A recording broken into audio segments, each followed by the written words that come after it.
welcome back to Wedding Empires podcast. My name is Jac Bowie and I'm the host of Wedding Empires and also the CEO of the Wedding Academy.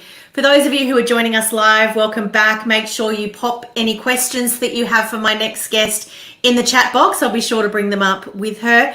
And without further ado, let me introduce her. Amber Rose Thomas, so lovely to have you with us. Thank you. I am so thrilled to be here. Now, Amber, you're very much an expert when it comes to Facebook ads, and Facebook ads are super important to any sort of wedding professional. It's absolutely crucial that we get out there and get noticed on Facebook. Why is Facebook your tool of choice? Why have you made that your niche? I think I got into Facebook ads primarily because I am a lazy marketer. I like speed. I am like a quick win, instant gratification kind of person. And one of the things I loved about Facebook ads was that once you get them right, you can automate them. They save you a ton of time, and it's just really fun to have something which is essentially working for you as like a marketing assistant in the background, getting out there and reaching people and promoting you all on autopilot. Because a lot of the other ways that we can market our business take a lot of time and a lot of effort and a lot of outreach and a lot of networking and a lot of creating social media content. So I think the way I got into it when I was learning to market my own business and then doing it for clients was basically just what can we do to reach a lot more people and get out of that echo chamber of our own followers on our own email list and reach more new people, but in like the least effort way possible. And that's how I landed on Facebook ads. Fantastic. Now, something that Facebook has that's quite unique when it comes to targeting is you can actually target couples who have just got engaged by their relationship status, right? This is something that's super amazing for any kind of wedding professional. So if you can imagine, for those of you who haven't done a Facebook ad or an Instagram ad before, there is an option to target people by their relationship status, and it could be that they've just become engaged. And you can even go further and go engaged between 1 to 3 months ago, 3 to 6 months ago, I think 6 to 12 months ago. So that's incredible. Are there any other, I guess, gold mines when it comes to targeting ideal couples on Facebook ads? Yeah, that totally is, because even within the wedding industry, like you will all know, in terms of how you choose your branding and how you've chosen your business and who your own ideal couple or ideal bride would be, there's a lot of variety between people who are engaged. So you can narrow that down really tightly into the ideal people for you based on what their aesthetic style is, how they interact with other people online, what they're interested in, what their budget is. And the easiest way to do that is just to lean in really hard to the stereotypes of your ideal clients. Like, is it mostly women who are reaching out to you? I would narrow down and just target women. Are your brides nearly always in their 30s, as in not just the people who reach out to you, but the people who actually become a paying customer of yours? Are they all in their 30s? Mostly target people over 30. Are they mostly people who have said, oh, I saw this amazing thing in Elle Decor and this is how I want this photo to be, or this is how I want this floral thing to be? Or are they saying that it was something more niche, or like what is their kind of aesthetic and who else are they following online?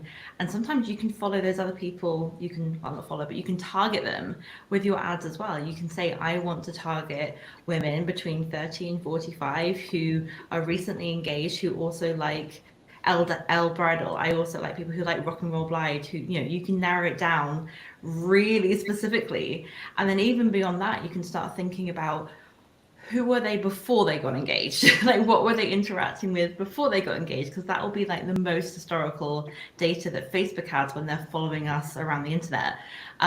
What were they following before that? What fashion magazines were they looking at? What fashion brands were they following?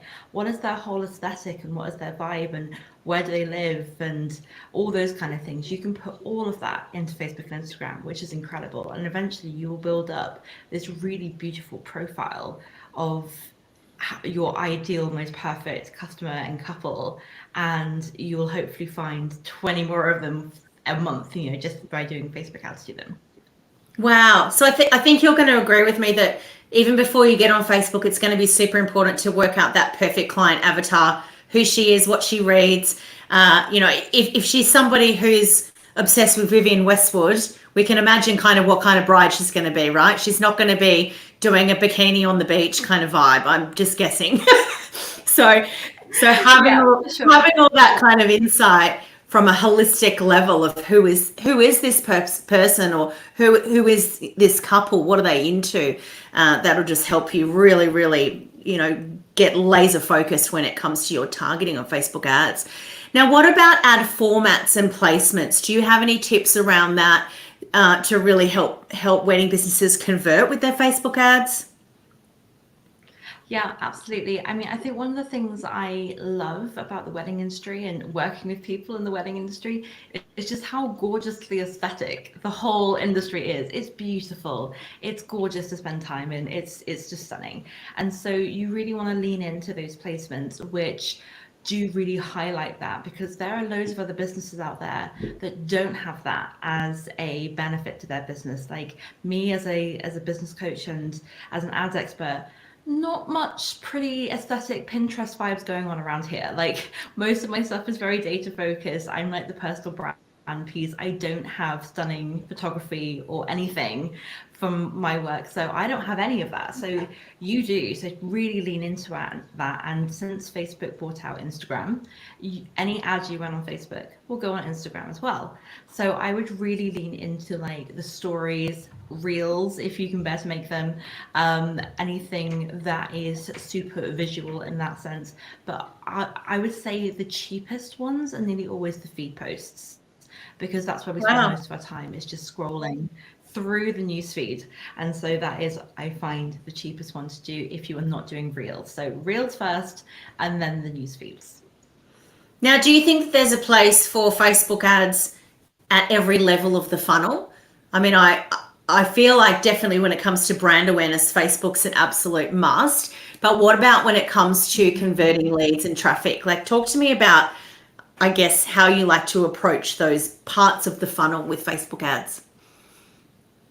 For sure. So, in the same way that I love thinking about who your ideal bride is and then what that experience is for them once they become engaged, like what blogs and what magazines are they being drawn to in terms of deciding about your targeting, you want to think about that same thing and just really lean into the imagining what that experience is like from someone from never having heard of you to signing your contract and officially booking, and what is happening during that period. They're going through the research time, they stumbled across you, they probably saw you as like one of 10 tabs they had open if they found you via Google.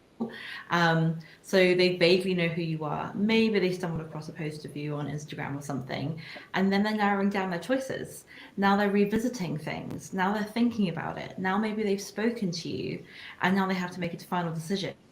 And so all the way through that process, you can think about, well, how could ads support me in this? And so at the very top of the funnel, it's, I want them to meet me for the first time.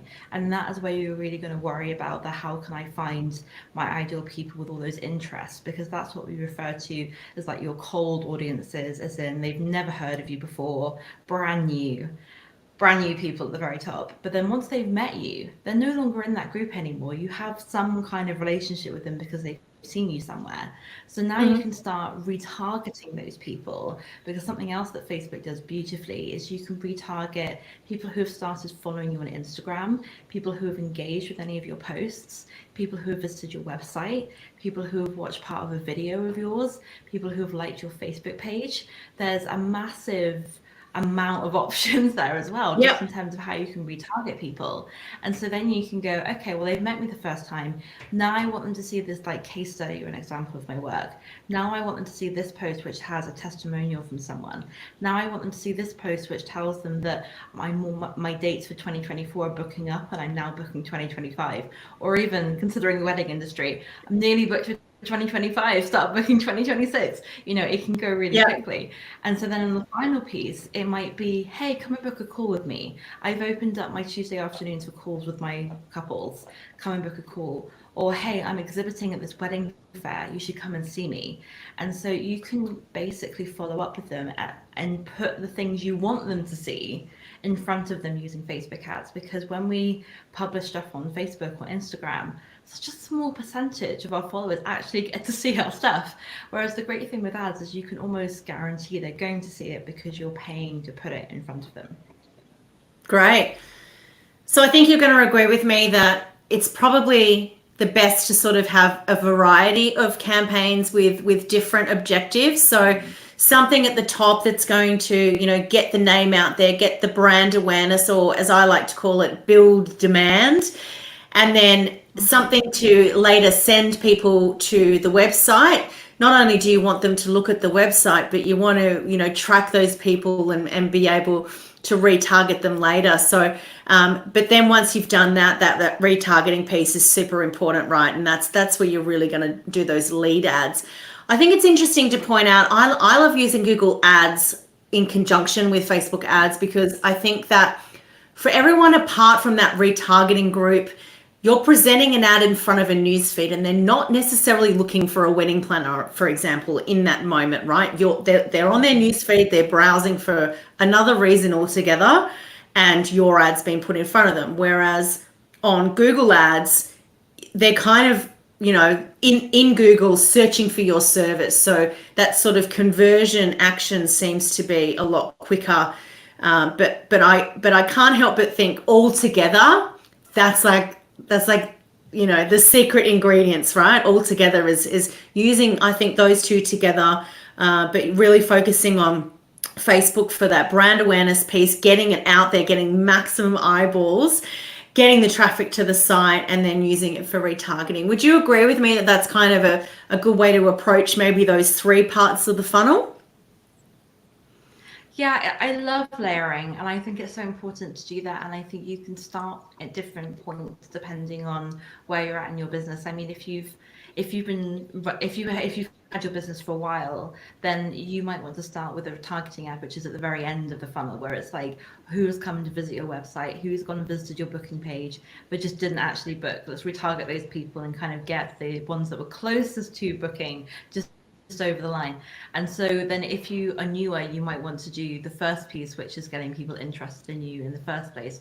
And Google is lovely for that. And I love how you mentioned that Google ads are perfect when you've got people who are actively searching for a wedding planner and for that thing. And I love layering them because people are in a different frame of mind in each place. So on Google, they are searching for a wedding planner, they're searching for a wedding photographer, they're in that moment.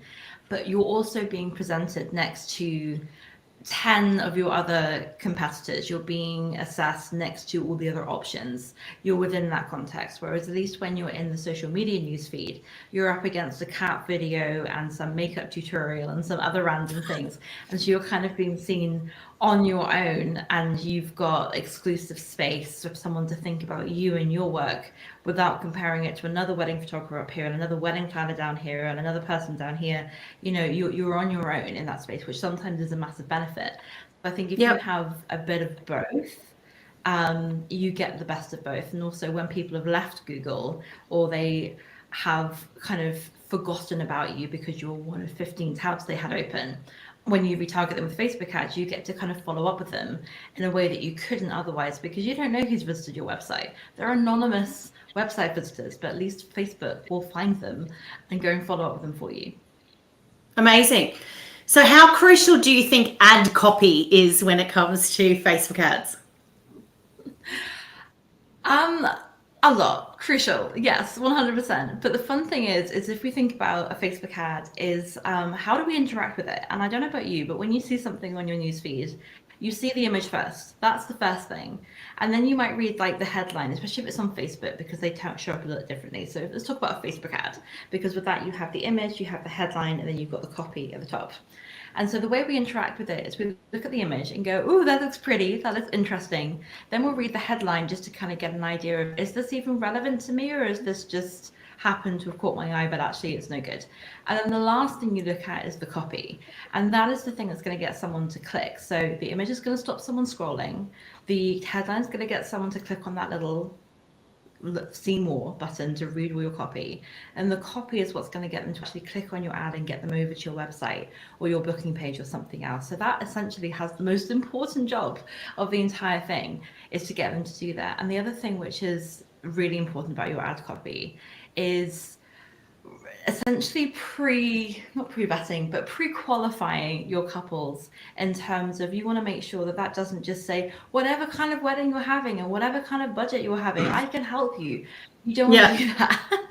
You want to Yeah. say, I build amazing experiences for these kind of people in these places with this aesthetic. If you want like super light and airy and pastels and soft, I'm your girl. Or if you want super deep and dark and like witchy vibes, I'm your person. You know, Yeah. and Yeah. the same provider will not want to do both usually.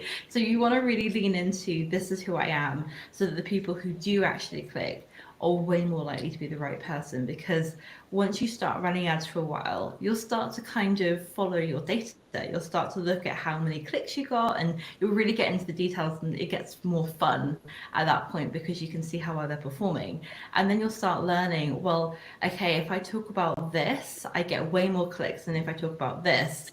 And also, if you have a super broad ad copy, half of those clicks are going to be useless to you because they weren't actually the right people. So the copy has such an important job of pre-qualifying people, but also being super persuasive in terms of giving people a reason to come over and check you out now, instead of just going, huh, interesting, and scrolling on. So yeah, copy is important. Now, I've got to ask, have you got any quick tips when it comes to using ChatGPT to generate that copy? Like, have you got any kind of command prompts or instructions that you think will help people when creating copy in conjunction with ChatGPT? Yes, and my top tip for ChatGPT is, do not ask it to write your ad copy. Oh, And that doesn't mean don't use ChatGPT. It just means, do not say, please write ad copy for a Facebook ad for a wedding photographer in Victoria. Or something. Don't do that. Instead, you want to use ChatGPT as like a second brain and a research assistant. So go and put in and say, okay, this is who I am. This is who my ideal person is. And this is you writing your prompt. This is the kind of thing I want to book. Give me 10 reasons why someone would hire me. And then they come out with a bunch of reasons. And then say, give me 10 reasons why someone would not want to hire me. Okay, great. And then you've got all of this information which you can pull through and go, okay, so if they wouldn't want to hire me for these reasons, what can I put in my ad copy which is going to wow. alleviate that? So for an example, you might have item 3. They might not hire you because you're out of their budget. Okay, then maybe I should put in my ad that my packages start from this point, so people have an idea of what's realistic. But equally, if you have said, I target DIY brides who want some extra support and helping to plan their wedding and get everything on the best budget, then you might want to make sure you're mentioning that and saying that you'll support them in helping them save money so they can reserve their budget for the things that matter to them. But equally, if you tend to work with like luxe, high budget weddings, one of your objections that ChatGPT might spell out is, can I trust this person to deliver my vision? Because it's not really about the money anymore. It's about executing on the vision that they have. And then that's something you want to put in your ad copy. So ChatGPT is an absolutely genius research assistant, and it will come up with a whole bunch of stuff for you. But if you ask it to write ad copy, it will just go, here's a random thing with no thought, because you haven't asked it to take that step of thinking for you. Sure, that makes perfect sense. All right, so what about kind of new features or updates in Facebook ads? Is there anything that you can kind of tell us about that might be good to look into as a wedding professional? For sure. So there's a couple of things, but I would say that in general, if we talk about the ads manager, they don't roll out interesting new stuff, which in my opinion is actually useful on a very frequent basis. They make lots of little like user interface updates, because this is kind of separate to your question, but I think it's important, is that Facebook is very aware that they get all of their money from people advertising. They want you to come and spend money on their advertising platform, and they want more businesses to run ads. And then you also know that the biggest objection that people have to doing that is they have made it so confusing that people don't want to run ads, or they do, but they have to hire someone to do it for them because Yeah. they have made their platform so confusing. So they keep rolling out things like Advantage. If you've been in the Ads Manager recently, you'll notice this little word Advantage all over the place, which is Facebook's response to that by saying, we will make decisions for you, and we will make your ads beautiful for you, and we will fix everything for you. Trust us. And if anyone has ever had to get on live support chat or had a call with a Facebook rep, you will know that they know a lot about the platform. They know where everything lives. They know how everything works. They are geniuses when it comes to the technical side of it. They know nothing about marketing strategy. They know nothing about sales psychology. They know nothing about funnel strategy. They haven't got a clue.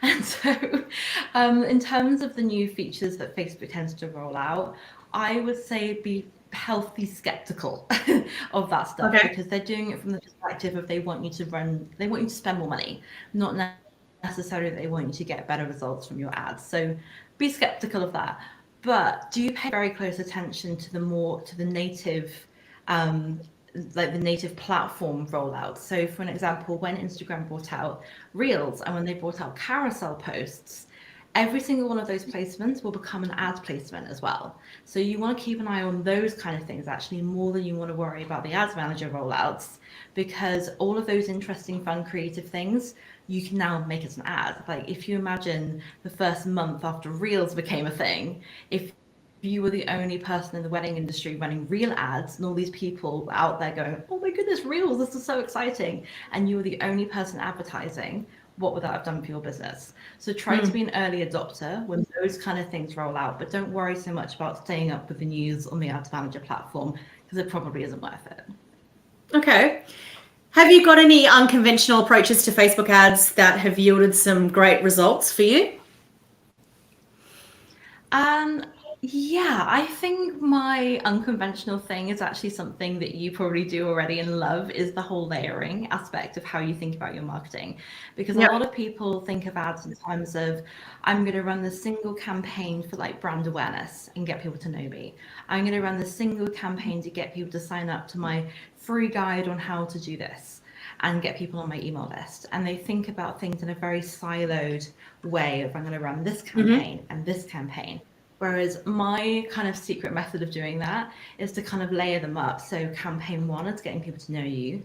Then you retarget anyone who actually came to visit you from that campaign. So as you mentioned that you can target people who are engaged within the last 3 months, I want you to target people who came to your website within the last week. But then what do you want them to see after that? So then I want you to retarget people that met you within the last week to 2 weeks, but give them something different.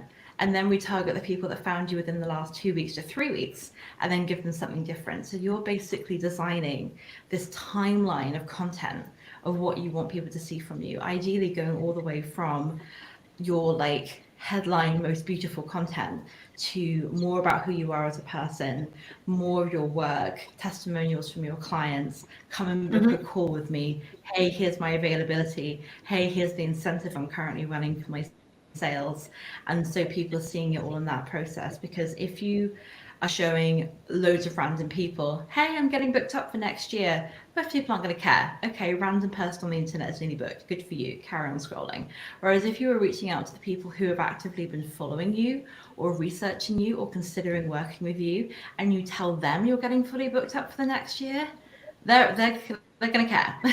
Yeah. So that's kind of where you want to decide where your ads go to and who you're reaching out to, and maybe think about it from the perspective of, why would they care about this thing? Because ultimately they don't, not yet. And so you have to kind of give them a reason to. And so that's my favorite way of running ads, is to layer things and try and essentially recreate that serendipity of finding someone and going, amazing, these people are perfect, it's exactly what I wanted. And then you follow them and you see more of their content and you eventually book them. Great. And I think you're going to agree with me. Get it all on paper first, right? Before you start building your ads. Map it out.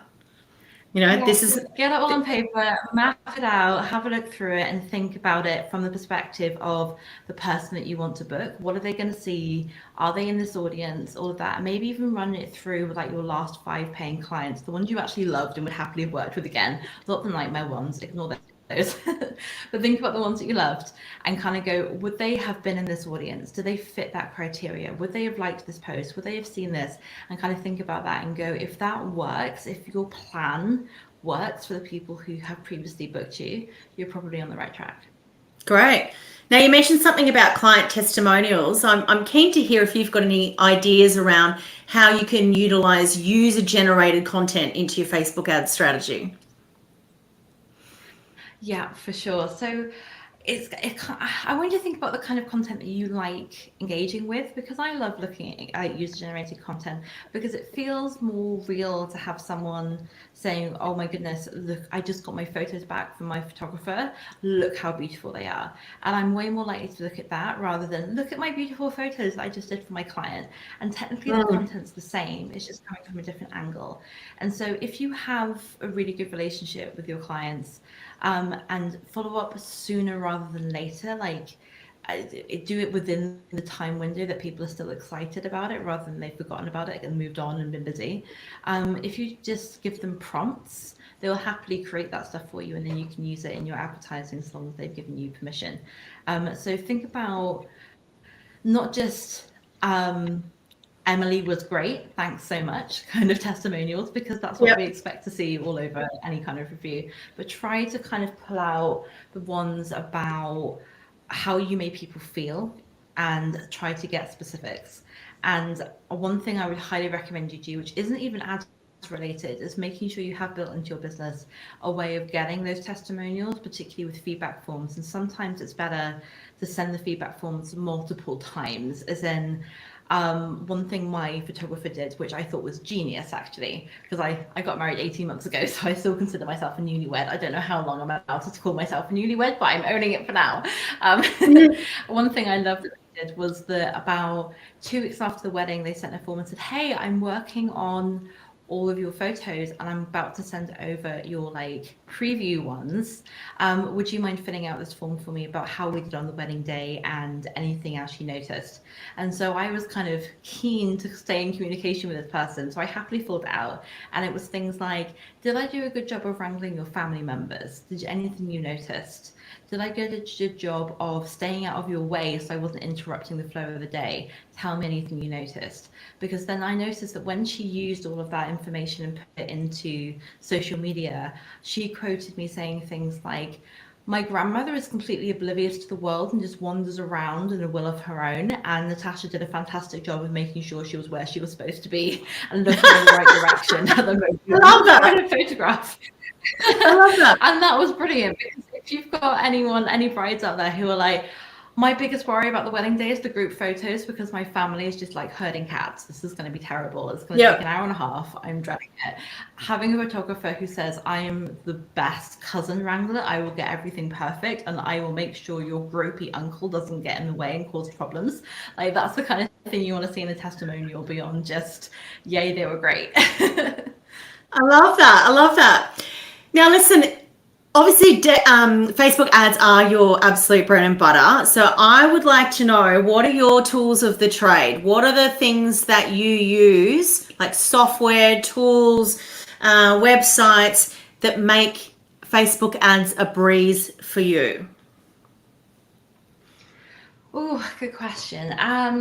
I do use ChatGPT for research. I do use it for that whole purpose of like brainstorm these things for me. Sometimes it comes up with good stuff, sometimes it doesn't, but it often will give you a good starting point. And it's the same thing of like looking at a blank cursor on a page. It's 10 times easier to edit something bad into something good than try and write something good from blank page.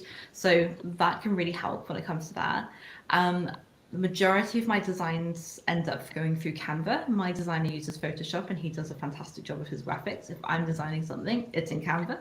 CapCut for video editing, it's very similar to anything you'd use for organic social media in terms of a creation piece.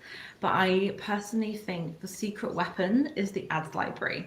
And the ads library you can go to, I think it's facebook.com/ads/library. I'd have to double check it, but I'm pretty sure it's that. If you type ads library into Google, you'll find it.